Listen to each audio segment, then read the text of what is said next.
it's perfectly reasonable, I think, for someone to be able to say, I absolutely think that someone has a right to confront their accuser, to speak up, to be heard, to have their claim treated seriously, to be investigated properly. I also think someone who's been accused of wrongdoing has a right to defend themselves.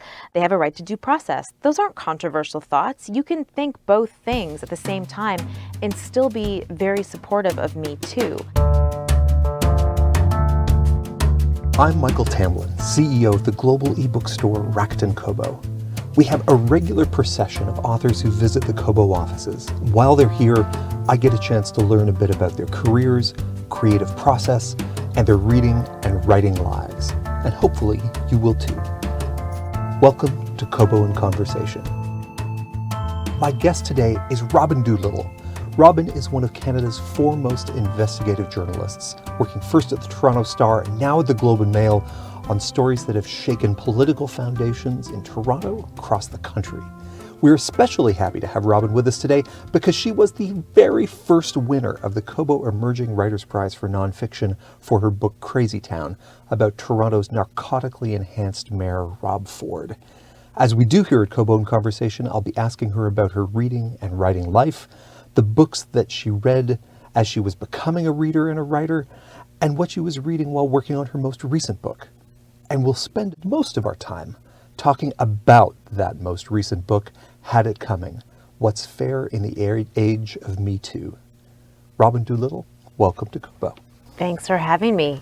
In an age where journalistic success is often measured in page views and retweets, you're a practitioner of investigative journalism, a craft that requires time and patience and resources and works over a much longer period of time in a much longer form. And we'll talk about the subject matter of your series in a minute, but I'd love you to take stock of what it means to be an investigative journalist right now in a world of shorter attention spans and thinner newspapers. I mean, in some ways, this is the golden age of investigative journalism. I mean, you are seeing news outlets really bolster this type of work. I think that as the footprint shrinks, everyone is trying to distinguish themselves. And this is, really different from even when I started in my career. So I've been a, professional journalist now, like 12 or 13 years. I graduated from Ryerson's J School in 2006. And there was definitely a period where it was like just going for clicks. We want the silly stories, or they weren't necessarily valuing what we would call enterprise reporting, off-agenda reporting. So on that sense, it's amazing. And on the other sense, I work at the Globe and Mail, one of the few outlets that really has true investigative muscle. And I feel a deep pressure to use the resources that I have wisely. And have your successes in following these stories in the past given you more license or greater permission to go farther and dig deeper? Oh, sure. I remember being a really young journalist and hearing investigative reporters talk to us about, how do you get into this line of reporting? You don't show up when you're 25 and say, hi, boss, can I have a year and a half to go investigate? I'm ready. Put me in, coach. I'm ready. No, you build up that they trust you to do that. So the Rob Ford investigation, which was obviously the foundation for my first book, and my first time that I was in this beautiful building of yours, I did that on my own time, by and large, while working at the Toronto Star and covering the City Hall beat. The day-ins and day-outs of City Hall, and then in your your evenings, your weekends, your spare minutes here and there, you're chipping away at this investigation. I'm now an investigative reporter at the Globe and Mail, and I did this big series Unfounded, which is the jumping off point for my new book, which took 20 months. And certainly my editors are now, they trust my gut and my news judgment, and I do have that incredible rope, which is a blessing and a curse. But yeah, it is such a privilege, this job that I have. Both books, Crazytown and Had It Coming, flow from series that you wrote for daily newspapers. What makes a series of stories worth putting into a book versus just keeping as a series of articles? Are there things that a book allows you to write that you can't do in daily journalism? Yeah, absolutely. I mean, both books are really good examples of that. And I've written many stories that I'm very proud of that wouldn't make good books. Rob Ford, I think what was great about Crazytown as a book was it allowed me to take people behind the scenes of the reporting. And that really became apparent to me in the wake of the newspaper series that people really did not have an understanding of how journalists do their job. I mean, there was a poll after the Toronto Star reported on the crack tape, the infamous video of the late mayor of Toronto smoking crack cocaine, or what looked like crack cocaine, that half the city thought it was made up. So going into the nitty-gritty of journalism and kind of blowing out the larger consequence, that this isn't just some crazy tabloid story. This is an elected official with, alleged gang members who are allegedly smuggling guns into the city. Like, it allows you to unpack all of that. With my latest book, I wasn't initially thinking of it as a book when I finished my Unfounded series at the Globe, because the Unfounded series, this was my investigation into how police handle sex assault. It was something like 60,000 words, the whole thing. Like, it was a book on its own. But then Me Too happened. And it was like, there was just so much more to say. And what I wanted to do is I wanted to take all that I'd learned while doing my Unfounded reporting, not just about the statistics and the criminal justice system, but about what I'd learned about rape myths and stereotypes and how the brain reacts to trauma and the research that academics had done into consent, and answer these big questions in this movement, like what do we do with people who have committed harm? What about the redemption question? What about due process? What about this obsession with false allegations? And unpack what is fair in the age of Me Too. And I want to get to all of that in a second. Because That was a lot. That was a lot to lay on you. No, but it did also form kind of the agenda for the rest of our conversation, which is good. I want to go back to the beginning of the Unfounded investigation for you and talk a little bit about what triggered that investigation. What made you decide to go on this really odyssey of fact-finding? So it was 2015, and I had been at the Globe for a year. I'd done, a few things, including this really fun story about online gambling in Prince Edward Island that I loved, but that it wasn't, I think I spent a couple months on it, something more to sink my teeth into. And my editors were saying, I know you're used to being a daily reporter at City Hall, but you've been here a year now. Like, take the time. Don't be afraid to disappear for a year, maybe longer. This is words newspaper journalists don't hear anymore. That's the Willy Wonka golden ticket of, exactly. of editorial direction. Like, to feel this weight, though, it's like, oh my God, I have this leeway and this resources behind me, and what am I going to do with it? It has to be important. And at the time, the city and even perhaps the country was just really obsessed with the Jian Ghomeshi trial. And everywhere I went, I kept kind of getting into the same conversation with people that the criminal justice system was rigged against sexual assault complainants. And it seemed to me, well, that's a statement that certainly feels true, but I wonder if it is true. And if it is, can you prove it? And that was the genesis of Unfounded. And what did you find when you flipped over that rock? So first, how do you go about proving something like that? And so I did what I always do when I'm starting something, is I read. And I came across a story that mentioned this thing called unfounded rates. I'd never heard of this before, and I'd been a police reporter for 3 or 4 years at the Star. And it's essentially when police finish an investigation, they stamp it with a code to signify for statistical purposes how that investigation ended. And one of those codes means, I don't think that this allegation is true. So it's someone says, I was raped, the police officer does an investigation, no, you were not raped. It's not that I couldn't find a suspect, it's not that there wasn't enough evidence to lay a charge, it's this is an invalid allegation. That's what Unfounded is.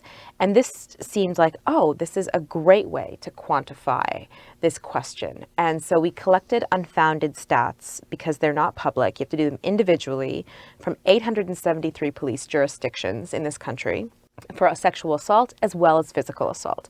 And what we found was 1 in 5 sexual assaults were being dismissed as false or baseless. That's almost twice as many as regular common assault. And it's drastically more than other criminal offenses, which is in the low single digits. And then in addition to that, I looked at 54 specific cases of sexual assault and why they were kind of breaking down when being investigated. And what I found is that across the board, police were just skipping basic investigative steps, like closing cases before they'd interviewed witnesses, not looking for a suspect, not sending evidence off for forensic testing, not collecting surveillance footage, just basic stuff. And why would that be happening? The only explanation that's logical is that officers were falling victim to rape myths and stereotypes, and these allegations weren't appearing as serious to them or worthy of investigative muscle. One of the things that amazed me in reading your process and putting that together was the coordinated response by police forces, that they were actively working together to keep you from getting the word out about this. That is one of my favorite stories in my Unfounded series. So if there's any journalism students listening, my favorite trick is, so there's this thing called freedom of information requests you can use to collect public documents that aren't otherwise accessible. And you had to do hundreds of Hundreds and hundreds of them. But I often file freedom of information requests for records related to my requests. So either my FOI request, or if there's a media request, you send through to the spokespeople. And what happened is I was in the stage of my investigation where I call them like my due diligence emails. I email everyone to let them know what my story is about, give them an opportunity to respond to specific allegations. I also included a set of questions just to help me get an understanding of the landscape across all these different police jurisdictions. You know, do you have a sex assault unit? Is there any specialized training? Just what are your numbers like basic stuff like that. And I received something like 10 of the exact same responses, refusing to comment. Like word for word. And it was just so silly of them, because if they just would have written no comment, I would not have connected that they had coordinated this. But because they were exactly the same, I was like, oh, well, this is rich. Like, they've obviously planned this. And I filed FOIs with various police services that responded in this way, and found hundreds of pages of conversations of police services across the country debating whether to participate or how to participate in the Globe's investigation. And I found, one officer in particular who was a spokesperson who is compensated extremely well, something like $150,000 a year salary by taxpayers to communicate with the public, saying that she didn't think it was worthwhile to comment on this story. And then they were all kind of bemoaning that this is, it's so irritating when journalists just want to write negative pieces. And it spoke volumes to me, because it showed how seriously they took what the Globe was finding, is that 1 in 5 cases were being erased from the public record, and that cases were systemically being mismanaged. So that was, I think, really illuminating, and it made the next part all the more shocking, that after the series ran, within a week, police services across the country were pledging to do better, that they did get it once it was out there in black and white. And it was one of those great, rare journalistic events that turned into political and policy change. Government pledged $100 million to fight gender-based violence. StatsCan changed the way that it was going to report the number of unfounded decisions.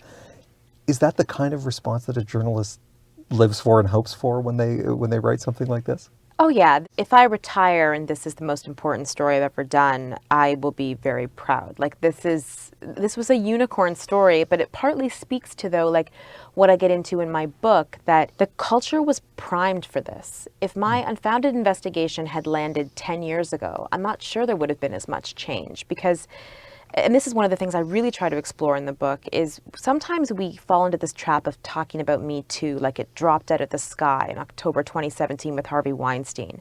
But really, the march toward this moment has been very long. I started working on Unfounded because of the Jian Ghomeshi story, which was in 2014 that it started.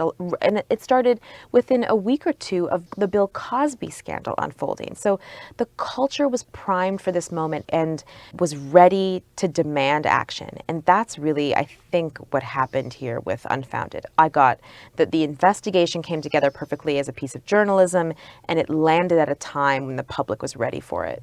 So let's turn to the book, which begins in a lot of ways where the series ends, which pulls from that momentum. And in some ways, the first part of it talks about those precursor events that had led up to Me Too. The title is especially good in that it encapsulates that sense of thinking that's underpinned how men have gotten away with sexual assault for as long as they have. You begin with the Kobe Bryant case, where the NBA superstar was accused of forcing sex on a young woman.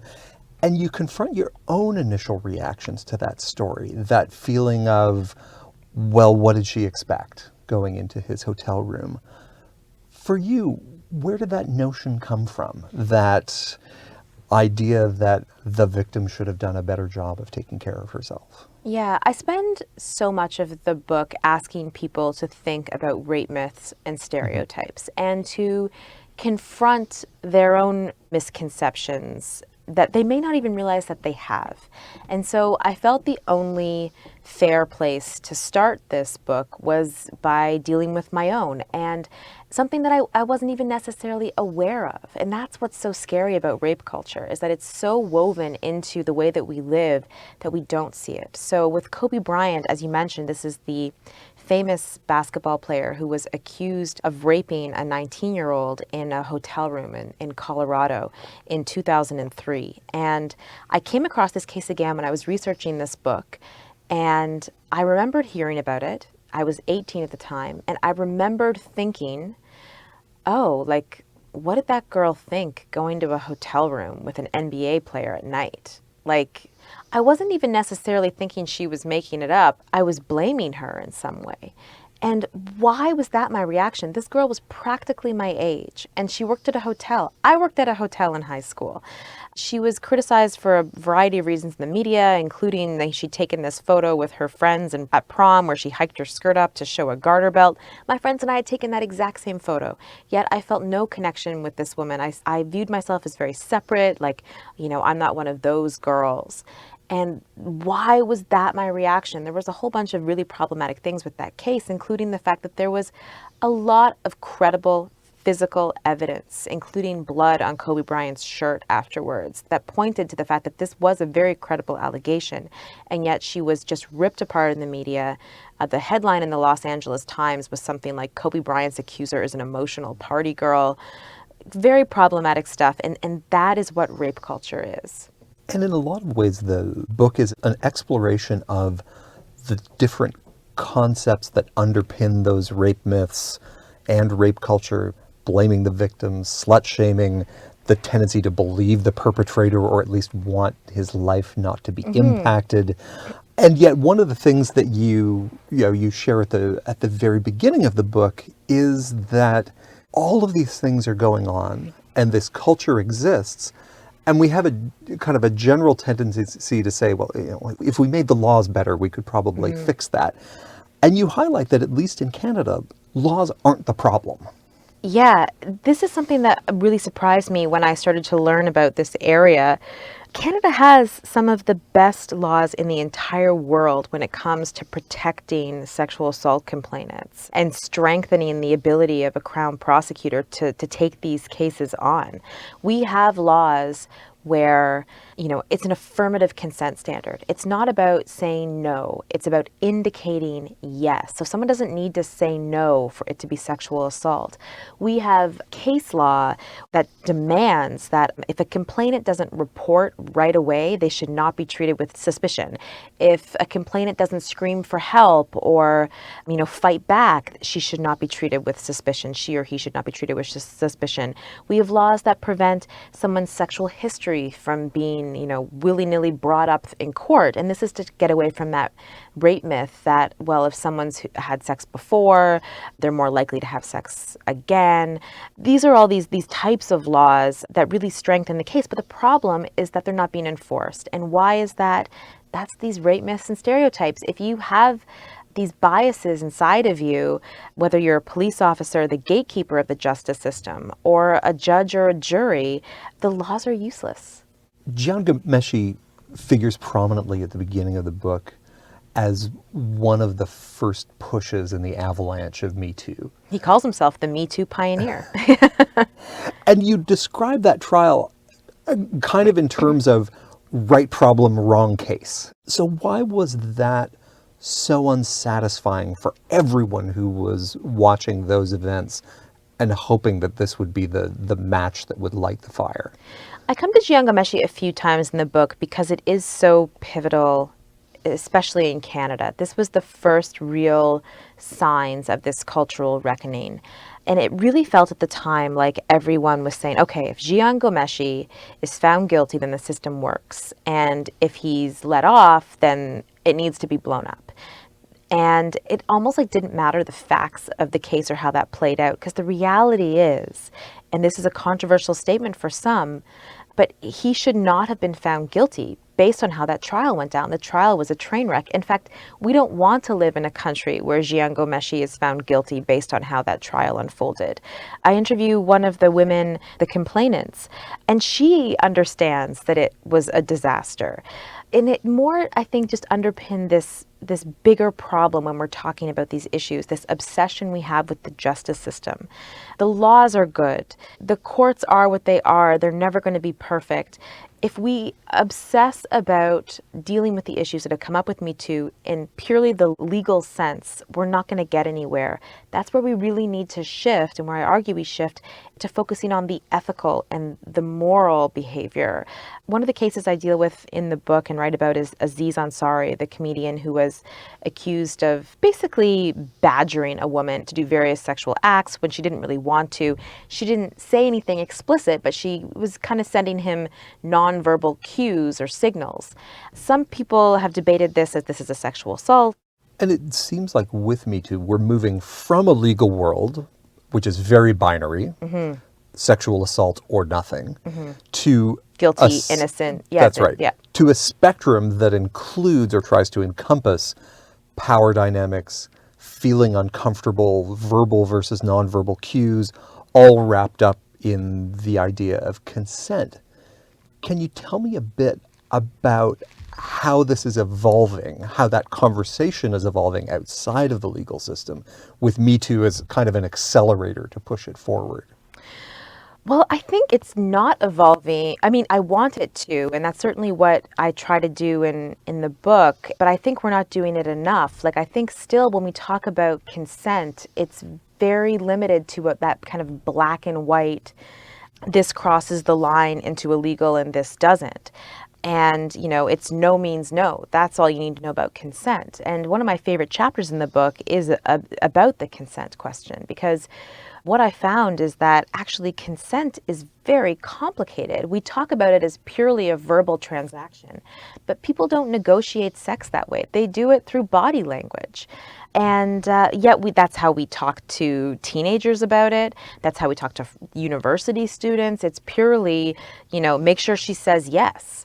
And, I interviewed university students, and they're all like, they could all rhyme off the legal definition of consent perfectly.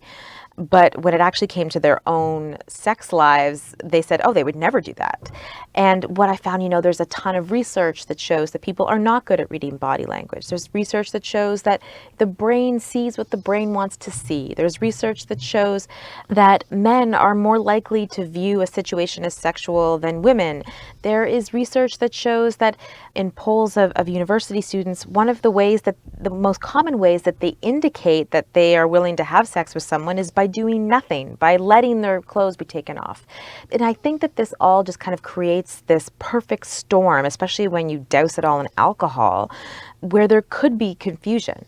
And I don't want to suggest that that sexual assault is always limited to confusion, because that's not it. There's sexual assault absolutely where it's about power and a variety of other things. And there are also, and then there have studies that shown this, that some perpetrators actually are aware of the confusion and they exploit it.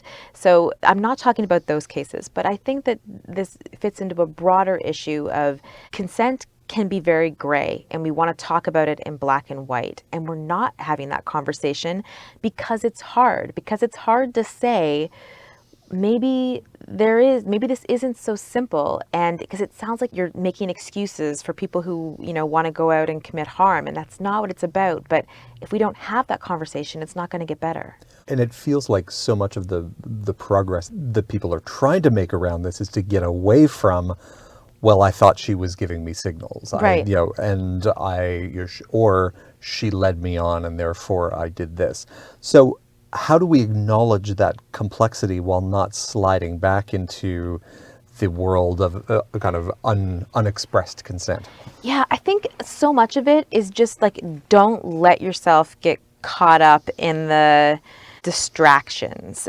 You can say consent is difficult. And if someone's like, oh, then you're giving an excuse to people, it's like, no, I'm not saying that. I'm saying consent is difficult. And it's the same thing with like this whole movement, Me Too, I think has been unfortunately co-opted into this situation where you either have to say, I believe survivors all the time, 100% of the time, or there's a war on men. It's like, why do we have to fit into those two things, or that's it? Where it's perfectly reasonable, I think, for someone to be able to say, I absolutely think that someone has a right to confront their accuser, to speak up, to be heard, to have their claim treated seriously, to be investigated properly. I also think someone who's been accused of wrongdoing has a right to defend themselves. They have a right to due process. Those aren't controversial thoughts. You can think both things at the same time and still be very supportive of Me Too. And that's what, again, like an example of, it's a false fight, I guess, for so many of these things that we're getting sucked into because of the broader culture war. And I'm really pleading for people to ignore those distractions and be okay having the kind of more messy conversations, even though they might not fit nicely into a bow of your current ideological thinking, and also to give space to people if they say the wrong thing or step in it a little bit and work through things, because that's ultimately what we need right now. There is no perfect solution to a lot of these difficult questions. One of the things you explore in a fair amount of depth are some of the challenges around prosecuting sexual assault, the challenges of going back into the justice system where in the end it is a binary decision of guilty or not guilty. Can you talk a bit about the neurobiology of trauma and what the science of memory is teaching us about the experience of sexual assault victims? Yeah, and this was just such a really important area to get into because, again, going back to what I was finding when I was looking at those police investigations, why were so many of them done so poorly? Police are not bad people. When I was interviewing police officers, I mean, some might be, as some people are bad, but for the most part, when I was interviewing police officers, it seemed to just be that in these cases, especially when they were kind of gray, where they were going to be hard to prosecute. It's, maybe there's a complainant who was really drunk at the time and she doesn't remember a lot of the details and they're just not really sure what to make of it. Or, you're hearing a story. I looked at one case where a woman alleged that she was raped by a friend of a colleague and there were people right outside the room. And then she stayed in the room afterwards. And the officer couldn't, I don't understand, why didn't you call for help? Why didn't you run out? Why didn't you tell people right after? That's where understanding the biological changes in the body when you're in a period of intense fear is so important. Because what's now called kind of the neurobiology of trauma, it provides scientific explanations for seemingly illogical behavior. And what we know now and what we can see through research and brain scans and clinical studies is when a person is truly scared for their life, there are changes that happen in the brain and the body. And some of that can be they're processing memories differently than they would be in a normal calm state. There's scans that show the part of your brain that controls speech can go offline if you're truly terrified. It also can come into this, like the fight or flight that we all talk about. There's also freeze response. And then there's also this idea of how women and men are socialized from the time that they're very young to behave. Women are socialized to be agreeable, people pleasers. So if you're feeling intensely scared for your life and your body is going into a protect itself response, do what you can to get out of this situation, you may rely on these habits that you have of in the past how you've gotten through situations where you're getting into your agreeable, I'm just going to try to smile and nod and get through this. So it's very complex. And what I was finding is that if police didn't have an understanding of the neurobiology of trauma, they might hear someone say, I don't know why I didn't say anything. I don't know why I didn't fight back. And that just doesn't seem to make sense until you understand the changes that are happening in the body. We talk about Me Too and sexual assault almost interchangeably in some ways, but Me Too is an umbrella for a much larger set of issues involving sexism and discrimination and harassment. Do you see progress being made on all fronts, or is it a step forward here and then a step forward somewhere else and then a step back, in other places?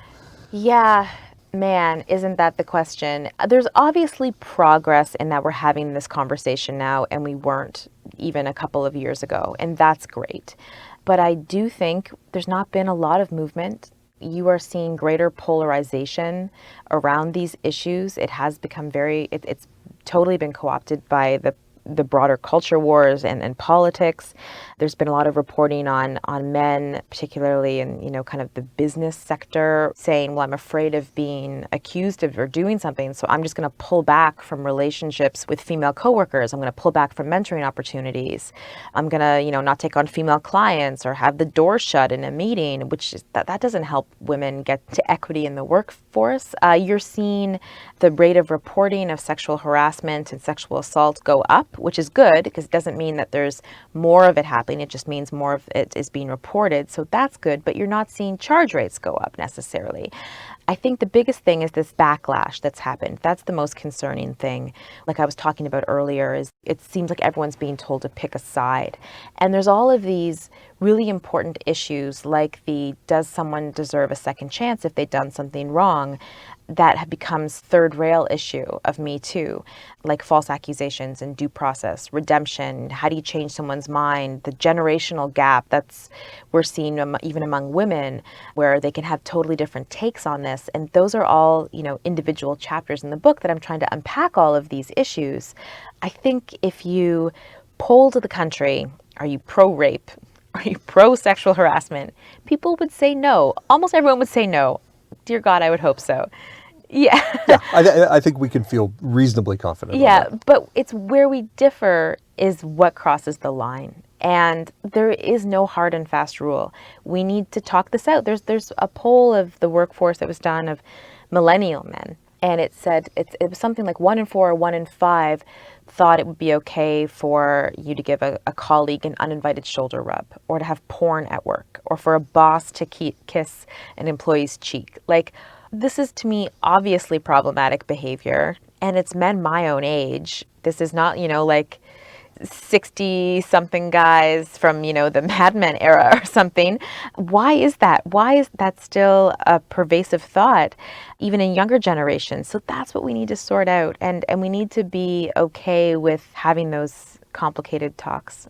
What do you think is the evolution of Me Too as a movement, as a kind of an area of social momentum? Is there an evolution to it? Is there a successor to it?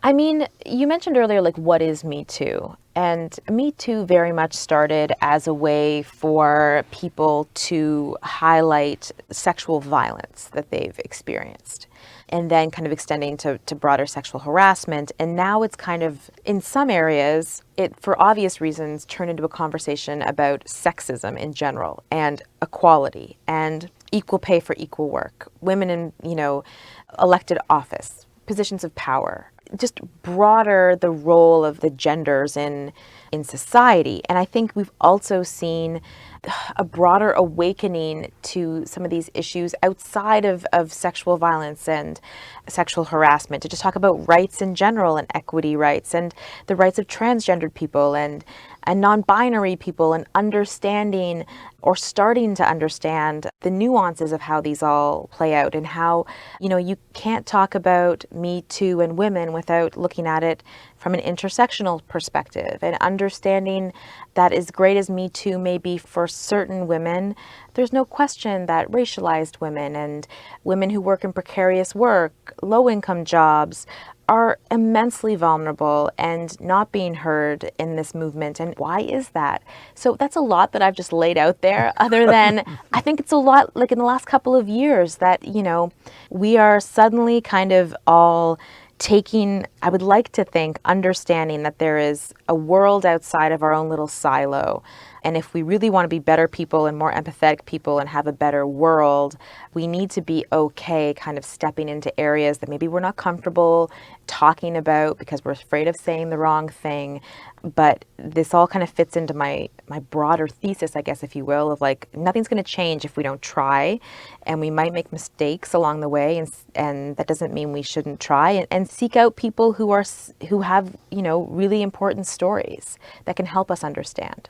I think to a point that you made earlier, that it be done with a certain element of forgiveness, that they're tricky waters to navigate. You're not always going to have exactly the right word choice. You're not always going to be able to frame it in exactly the right way, but you're coming into it with intent to try and make a difference and make things better. And in fact, I can almost say, like, absolutely, you probably won't have the right things to say, because if you did have the right things to say, you would already know it, or you've memorized a script, and that's not really helping you either. So, I mean, that is the mess of this situation that we're in, and also the beauty of it. Your first book, Crazytown, came out of your reporting of the endless string of scandals and crises and revelations that made up Rob Fort's time as mayor of Toronto. Did you know as you were writing that a book would come out of that series? No, not at all. I never in a million years thought that. I got an email from Martha Webb, who is now my literary agent, asking if I'd ever considered writing a book. And we met at a coffee shop, and it just seems like, oh my God, I was just so focused on the kind of the newspaper reporting. And then it all happened very fast. And it was, can you get us a manuscript in 3 months? And at the time I didn't have children, or I wasn't, you know, with anyone. And I think I had some dogs to take care of, and they were neglected for 3 months while I wrote that. So having done one book, did you get partway into the Unfounded series, or did you get to the end of it and kind of look at it as a whole and say, hey, I'd better start thinking about the book. I should probably save that piece of paper? Yeah, I'd love to say yes, but the answer is no, because I mean, again, like when I was working on Unfounded, I really put so much into that investigation. It ran, you know, every day in the paper for a month and a half. There was an Unfounded story in the paper. The series itself ran right through for an entire year. There was so much reporting in it that I didn't think, okay, this is going to be a book, because it was all in the paper. But then Me Too happened.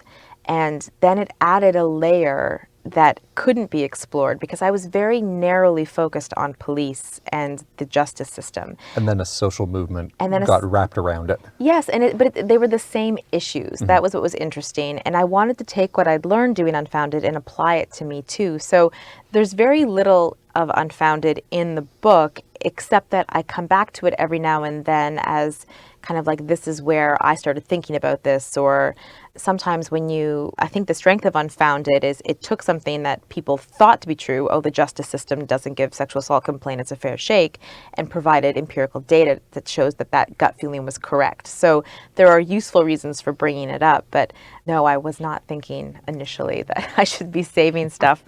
And were there any things where, as you were then going through the writing of the book, you're like, wow, I could have made this so much easier on myself if I'd just done this earlier? A million times, yes. Well, and it was funny though, because when I did start thinking about this as a book, I was like, okay, I kind of know what I want to say, but where do you even start to wrap your brain around this? And that's where, again, I just went back to, I guess I've got to read a lot of stuff to string all these different things. It's the criminal justice system, but then it's the scientific research, it's the sociological research, it's looking at different generations, it's looking at stats, it's who are the people that I want to speak to? Like I made a list, I want to try to talk to Steve Paikin, the TVO host who was accused of sexual misconduct and ultimately cleared. But what was that experience like for him? Or Justice Robyn Camp, the former judge who resigned after he asked a sexual assault complainant why she didn't just keep her knees shut if she didn't want to be penetrated. And he'd had an evolution of thought and kind of a, I don't know, for lack of a better term, I guess a come to Jesus moment. And how did he get there? So that was kind of fun of planning out the book, because there was nothing to work from, like with the Rob Ford story.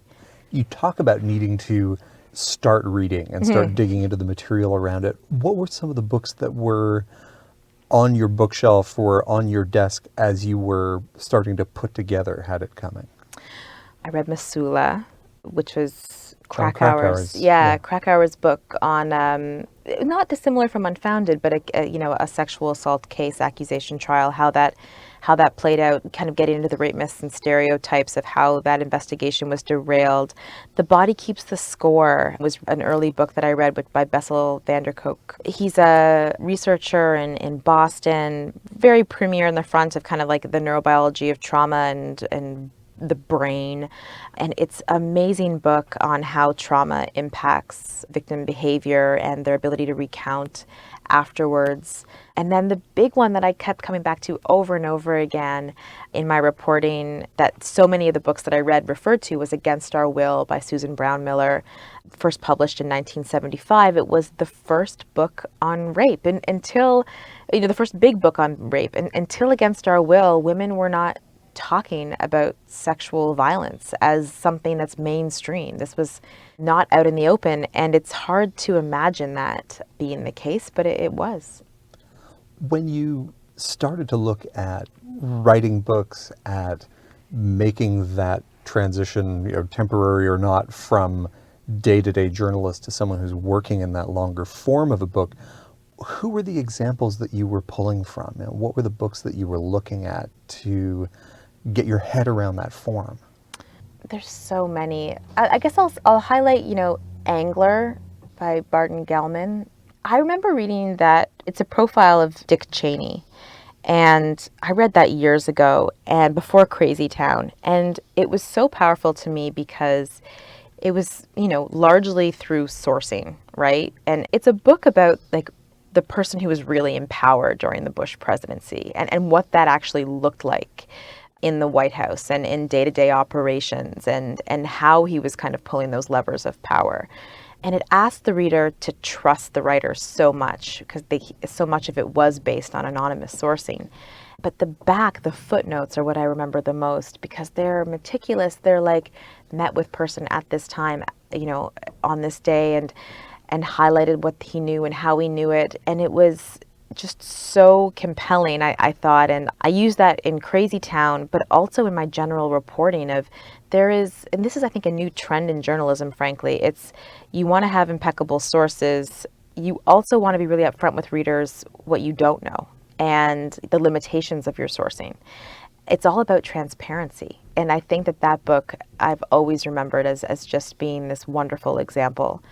The other book that I've read in the last year or so that really stuck with me was Killers of the Flower Moon, which is the most amazing narrative nonfiction. It's basically a true crime story that this First Nations reserve in the States that has very wealthy because it's on oil land, and how every member was assigned like a white guardian. They couldn't withdraw their money unless they had a white person sign off on it. And then they started dying and they were being murdered. And who's killing them? It's the most crazy story. It's so beautifully written, impeccably researched. And like one day, if I could ever even try to do something like that, it would be amazing.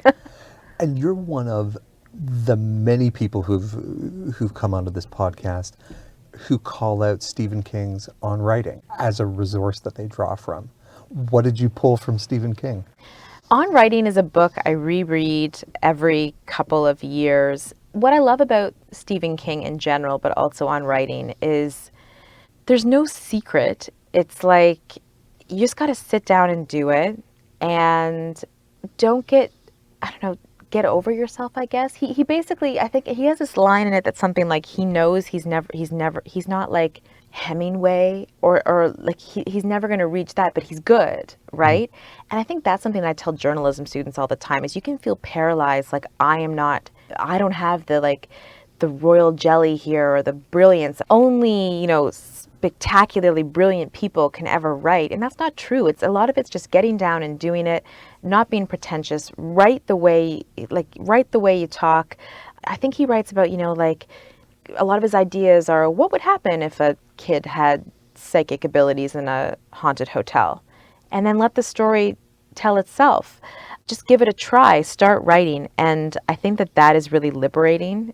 It's not about spending 8 months plotting out something. I mean, there are people that do that and it works for them. For me, it doesn't. But I really love how unpretentious he is about writing, while also demanding good writing. But yeah, just like take a breath, sit down, you can do it. You're never going to finish it if you don't start.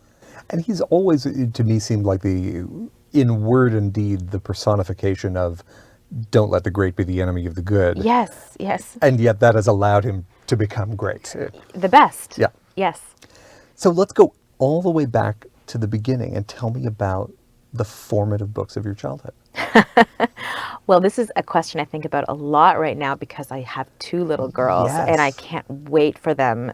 I just like from the day that they were born, and one's only 3 months, so that wasn't long ago for the one, but I'm so excited to sit and read with them. I mean, my toddler is so obsessed with books, and I'm never more proud than when she's like, Mommy, books, I want to read books. But the books of my childhood, I mean, Narnia, I have such a clear vision of, or memory of me and my sister sitting with my mom reading The Lion, the Witch, and the Wardrobe.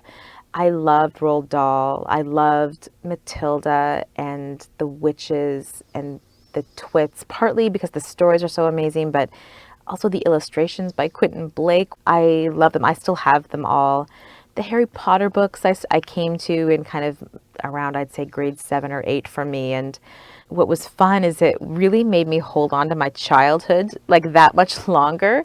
I remember being in university and home for the summer, and one of the final Harry Potter books was coming out around that time. And I took my sister and her friends to the bar and then drove over to the bookkeeper in Sarnia, where I'm from, and lined up at midnight to get the book, and then sat outside the bar while they were, and drove them home so I could start reading it. Yeah. And so all of your books from your childhood that you talk about are fiction, are invented landscapes, are other worlds. Everything that you're talking about in your adult life is nonfiction. Yeah. Have you left fiction behind, or is it still in there somewhere? I'm in a book club, and partly, like so many people, partly it was because my girlfriends and I, a lot of them are journalists or former journalists, and we all realized like all we did was read nonfiction or the newspapers every day, and we weren't making time to force ourselves to read fiction, which is so important. And so we try to just pick fiction in this book club. So what did I read last? Bunny by Mona Awad, I think. I loved that book. It was hilarious and funny. And of course I read The Testaments by Margaret Atwood, like every other human being in this world. Yes. But its fiction is so great because I do love, different universes. I have an infinite appetite for apocalypse stories. I don't know what that says about me. The Cronin series, I love all the Passage and like if there's vampires and zombies, and I'm here for it for sure. Excellent. Robyn Doolittle, thank you for joining us. Thank you for having me. Robyn Doolittle's latest book, Had It Coming, What's Fair in the Age of Me Too, is published by Penguin Random House Canada and available at www.kobo.com.